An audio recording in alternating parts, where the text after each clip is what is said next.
మిక్సీలు కానీ గ్రైండర్లు కానీ మనం నిత్యం వాడే వస్తువులు క్లీన్ చేయడానికి ఒక పద్ధతి ఉంటుంది, క్లీన్ చేసిన తర్వాత తుడవడానికి కూడా ఒక పద్ధతి ఉంటుందండి. హలో అండి, welcome back to our channel. చూడండి నా మిక్సీ ఎంతలా మురికి పట్టేసిందో. ఎలాగో మీకు చూపించాలని చెప్పేసి నేనైతే ఈ మధ్యలో తోమడం మానేశాను. ఎలాగో దసరా కూడా వస్తుంది కదా, అందుకని చెప్పేసి చూడండి ఎలా ఉండే మిక్సీ ఎలా కొత్త దానిలా తయారైందో. చాలా ఈజీగా మనం చేసుకోవచ్చండి. మన ఆడవాళ్ళకి చాలా తెలివితేటలు ఉంటాయి. దాన్ని మురికి పట్టించడము తెలుసు, ఆ మురికిని వదిలించడం కూడా మనకు తెలుసండి. అందుకనే నేనైతే ఎలా దీన్ని మురికి వదిలించానో మీకు చూపించబోతున్నాను ఈ వీడియోలో. అలాగే సేమ్ మెథడ్ గ్రైండర్ కూడా మనం ఎప్పుడు వాడుతూనే ఉంటాం కదండి. వారానికి ఒకసారైనా వేస్తాం గ్రైండర్.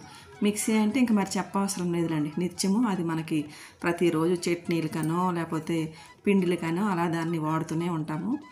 అలా మిక్సీ గ్రైండరు ఈజీగా ఎలా క్లీన్ చేసుకోవచ్చో చూద్దామండి.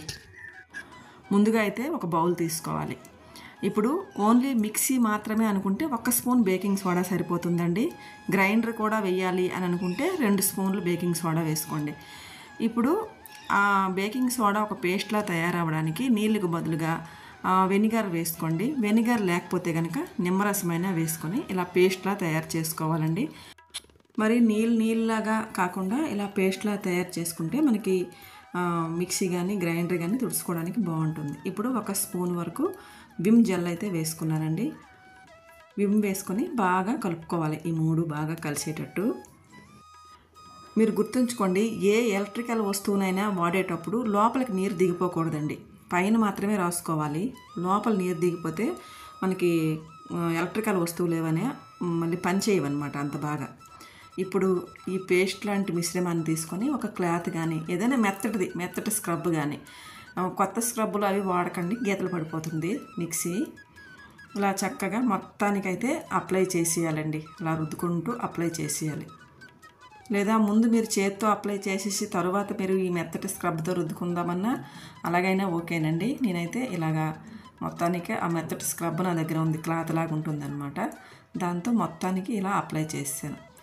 దసరాకి మనం తప్పకుండా ఇవి క్లీన్ చేసుకుంటాం కదండి. నేను చేస్తున్నాను, మీకు ఎవరికైనా ఉపయోగపడుతుందని చెప్పేసి షూట్ చేసి పెట్టాను అనమాట వీడియో. అలా చూస్తూ ఉండండి.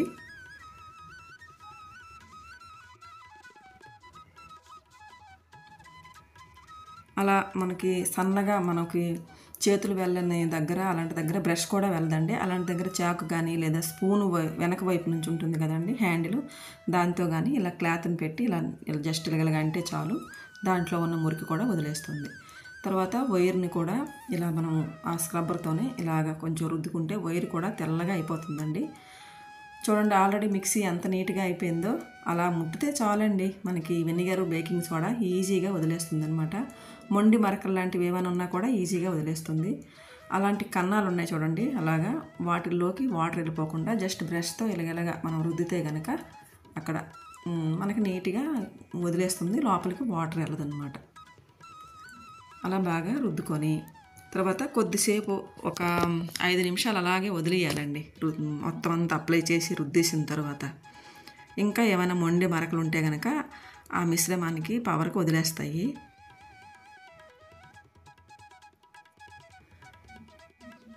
ఇప్పుడు మీరు తుడిసే పద్ధతి కూడా తెలుసుకోవాలండి. ఎందుకంటే మనం తడి క్లాత్తో తుడిస్తే కనుక నీరుగా మళ్ళీ మనకి కష్టం అవుతుంది తుడడం. నీరు మళ్ళీ వాటరీగా అయిపోతుంది.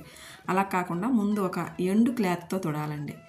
ఎండు క్లాత్తో తుడిస్తే, డ్రై క్లాత్తో కనుక తుడిస్తే మొత్తం అంతా మనము రుద్దిందంతా ఆ క్లాత్కి మొత్తం వచ్చేస్తుంది అనమాట, పీల్ చేసుకుంటుంది కదా క్లాత్. ఆ మొత్తం అంతా విమ్ముకున్న నురగ అంతా కూడా మొత్తం అంతా ఆ క్లాత్కి ముందు వచ్చేస్తుంది అనమాట.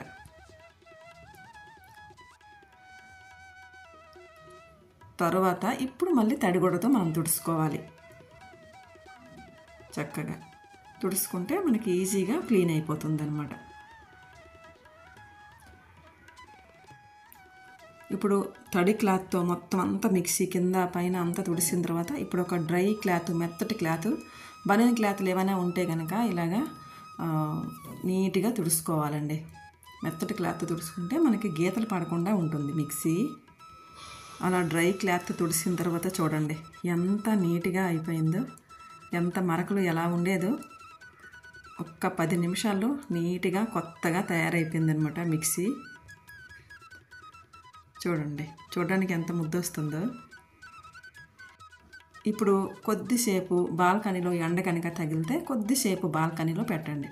పెడితే ఏ ఇరకల్లో కనుక తడున్నా నీట్గా ఆరిపోతుంది, మనకి మళ్ళీ ఫ్రెష్గా వర్క్ అయిపోతుంది అనమాట. సేమ్ గ్రైండర్ కూడా అంతేనండి. చూడండి ఎలా ఉండే గ్రైండర్ ఎలా అయిపోయిందో నీట్గా. ఈ గ్రైండరు మిక్సీ రెండు కూడా కాసేపు బాల్కనీలో ఎండ తగిలేలాగా ఉంచితే, నీరెండ తగిలేలాగా ఉంచితే నీట్గా ఎక్కడైనా తడి కనుక ఉంటే మొత్తం ఆరిపోతుంది, నీట్గా మళ్ళీ మనకి ఫ్రెష్గా వర్క్ అవుతుంది అనమాట బాగా.